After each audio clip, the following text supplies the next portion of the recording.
Hello there, welcome back to the 3-hour news show. And right now you're watching our signature segment, See the Ramadan Stories. This is special, not just see the stories, yeah? Yeah. We are going to see any Ramadan stories during this Ramadan. So, Yani, what do you usually do while waiting for iftar? Sleeping. No, I'm joking. No, that's fine. I think that can be an option. That can be an option. But Yeah. no, actually, I like to go hunt for iftar. Me the same, you know. Yeah, so I Where do you usually go? I usually look for cendol, I look for serabi or kacang hijau. Why? Ah, my favorite. Mung bean, yeah? Yes. Mung bean porridge? Oh, Or yeah. congee? No. What about you? Oh, wait, I need to know your favorite iftar. My favorite iftar, activities actually, Yeah. me the same.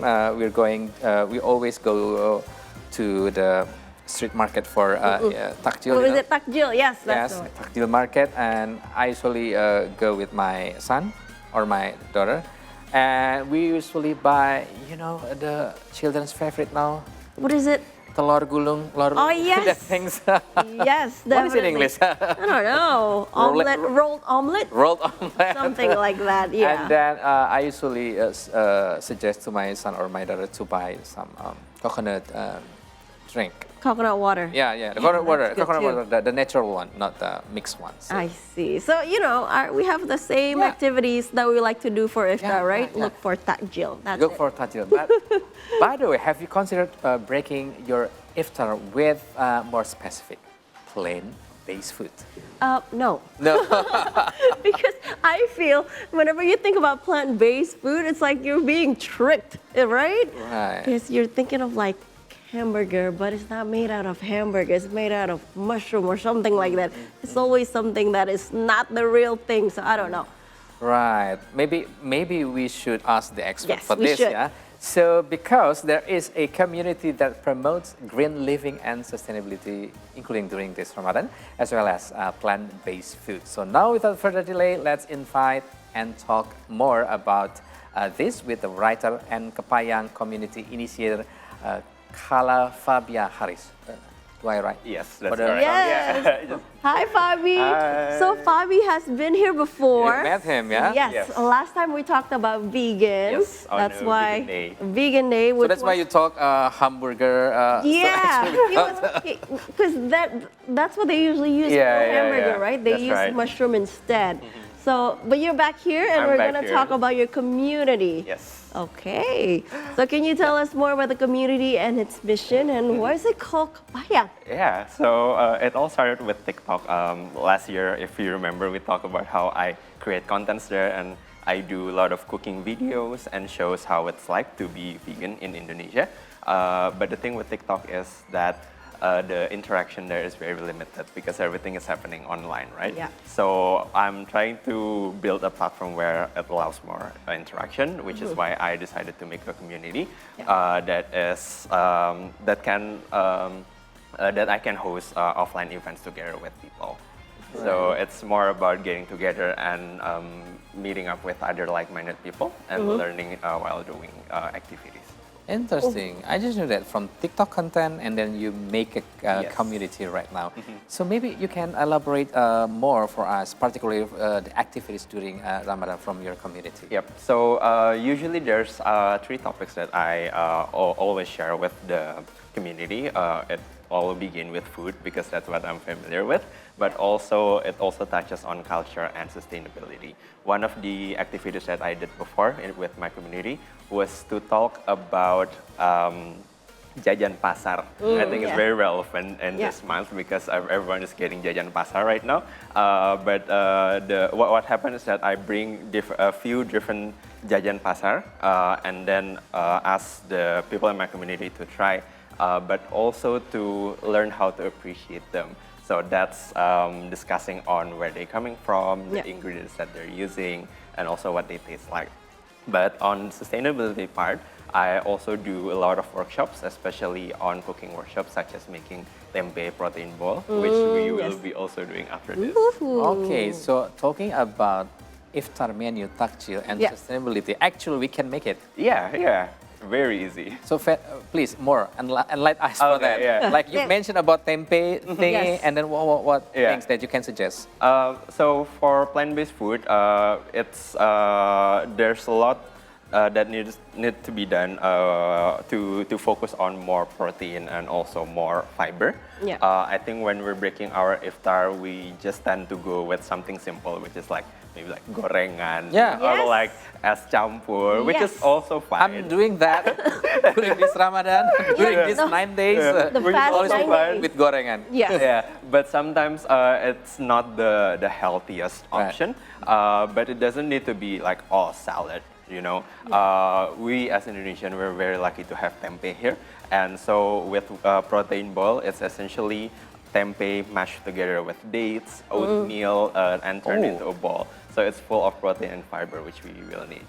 It sounds it's quite easy to make it. Right? It's very easy to Maybe we make. can make it with our kids too. Right. That would be a we can great think about that. iftar activities. Okay. Now, so you mentioned about plant-based food and in a sustainable lifestyle. So can you tell us the benefits of it?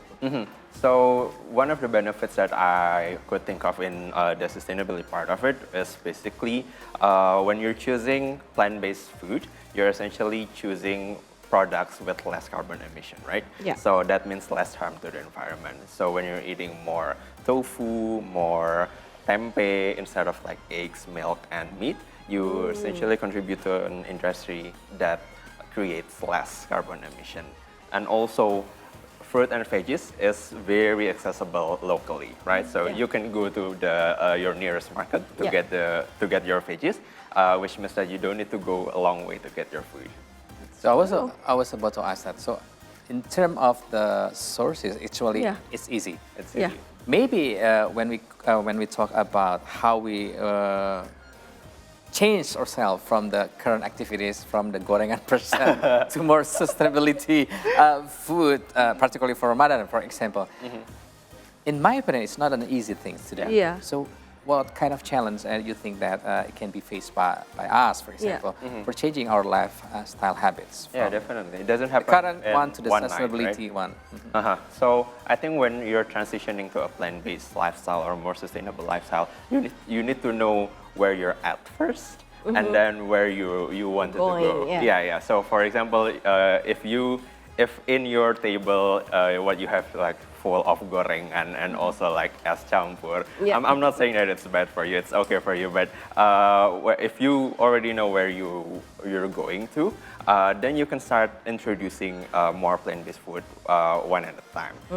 Maybe instead of like 3 gorengan in one table, maybe you have like 2 gorengan and maybe like one side of like a veggie platter or like the tempeh protein ball, something that is very protein packed and also. So just start slow in the Yeah, beginning. start slow. Start slow and gradually change. Yeah, like an Yes. introduction. Yeah. Okay, let's talk about your community again. So, how does your community help overcome these challenges, though? Like, you just tell them the options that you can do, but what else do you do? Yeah, so I think one of the other challenges with transitioning being vegan or having a sustainable lifestyle is that you don't know where to start. Yeah. That's including me at first. So what I hope with this community is to shed some light or like bring awareness of the things that you can do. So for example, with the tempeh protein ball workshop, people will be able to start thinking on the different plant-based protein sources that they can eat. Yeah. And the community itself is also a platform for people to meet, right? So I hope with having those events, having those meetups, Yeah. people will be able to meet other like-minded people. Our producer just whisper us. I mean, you have a quite unique name for your community. Yeah, Kapayang. Yes, that's right. Kapayang. I haven't answered. Yeah, my mind is always when you talk about kapayang, it means mabuk kapayang. Yes, You know yes. So it is. That's It, where you it got is from. it is derived from that. Oh. But- Really? Why? Yeah. So because when I started with TikTok, it gets very overwhelming being in TikTok and as a content creator. And again, with the very limited amount of interaction, I feel that sometimes the message get lost. in the online world. Yeah. So that's kind of the energy that I feel like you're mabuk kepayang with all the information that you get. I shifted from that online space to an offline space where you can be more mindful with what you're doing.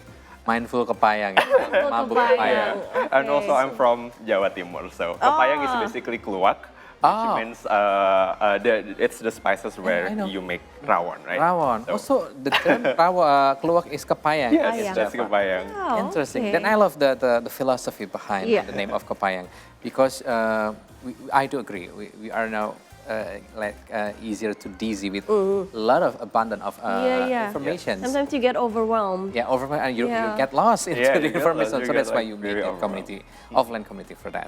Yeah. So I believe that this kind of community, you can't stay alone. I mean, you're not the only one of the community with the same purpose. So do you have any collaboration with the Yeah. community for this? Yeah, so for now, I'm collaborating with a lot of restaurants and also cafes to hold nice. the events. Yeah. So basically, I'm also like bringing the community to spaces where they haven't visited, especially in Jakarta.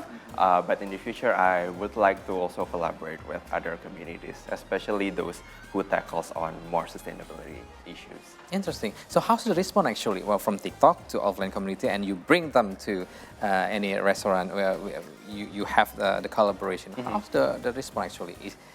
The responses, I would say it's a mixed response because some of the people in TikTok, they only know me from, let's say like 40 seconds or 60 seconds videos of me. They don't really know me. But for those who have been following me for a while, the response was great, and they actually became a very loyal part of the community. Okay. They show up, they also read my essays, my articles on that. So I think it's great to see the response of those loyal part of the community to show up and to meet me in the offline space rather in the online. Yeah. So how many members do you have in your community so far? And every time you have these workshops, how many people do you usually show up, and how does it work? So the community right now is around 150. Ooh, that's a lot. But I would say for every event, I'd like to make it an intimate space, an intimate event. So I usually aim for like 10 to 12 packs per session. You still make it intimate. Yeah. Yes, yeah. So people can actually get to know who's there. Yeah.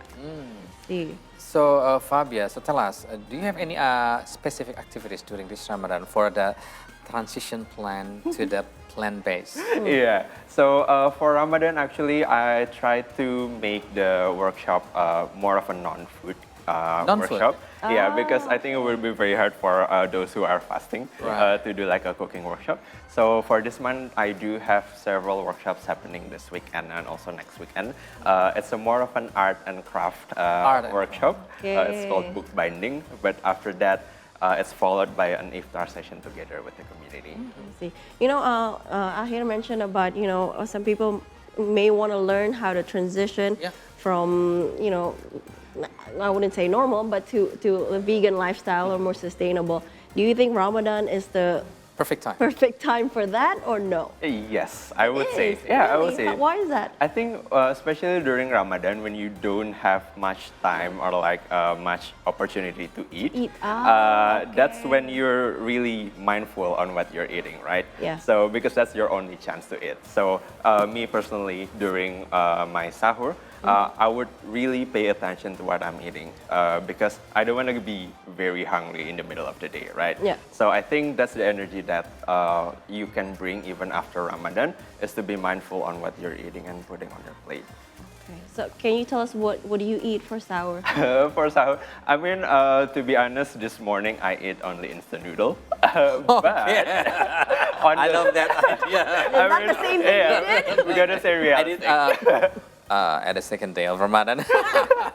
But on the side, I add a lot of veggies, like just like carrot, string beans, they're just like steamed.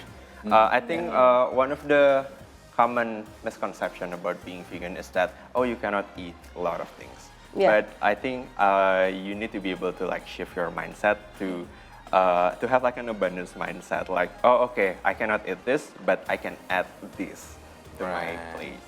I can Okay. be that kind of constantly person because culturally I come from Sundanese person. We come from yeah. Sundanese person, right? So we can do that actually, Yani, with that raw food, lalaban and everything. You have a lot of lalapan.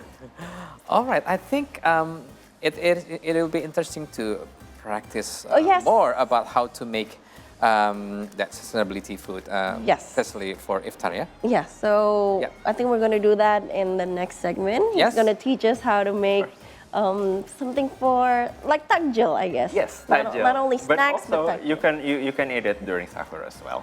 Oh, okay. What kind of meal? Okay, we're gonna see that after the break. So please see the stories, see the Ramadan stories. We'll continue after the break. Don't go anywhere.